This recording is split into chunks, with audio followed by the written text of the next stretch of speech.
Tales by Emmett Phelan. The moon was high in the sky and colored with blood, the lake without a single ripple, and the sky was starless.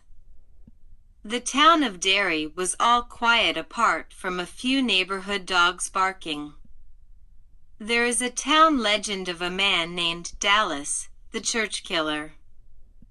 Dallas is infamous for murdering anyone who dare enter the church in Derry after dark. The teens who lived there knew the legend well and never ventured to go after the sun went down. On this night, there were 3 boys, and their names were David, Billy, and James.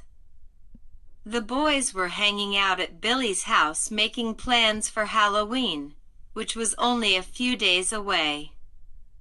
The boys were the best of friends and always spent Halloween together.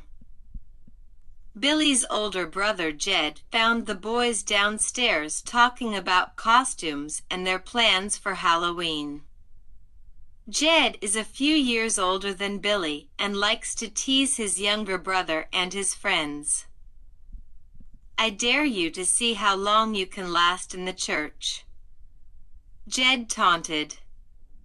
Reluctantly, they accepted the dare and headed for the church. They closed the front doors and walked up to the belfry together so they could sleep through the night. Once inside, they set up their sleeping bags and started to explore the church. The boys stopped to look out the highest window when suddenly the water rippled below and what appeared to be a hooded, scythe-wielding wraith marched right out of the water. When Dallas the church killer murders his victims, he swings his scythe in a pendulum-like motion until he beheads his victim. James, David, and Bill realized they were being hunted by the infamous Dallas.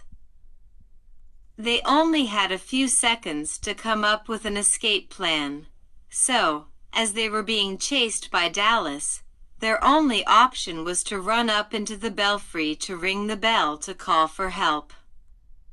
The door opened to where they were ringing the bell, and in came Dallas with blade in hand, but once he stepped closer and they rang the bell as loud as they could, the piercing sound of the bell was unbearable and tortured Dallas as he let out a loud bellow and ran off from whence he came.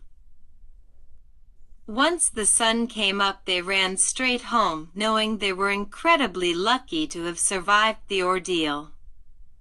They told the rest of the town their close encounter with Dallas, and the town elders boarded up the church, so Dallas will never be able to terrorize any other residents of Derry again.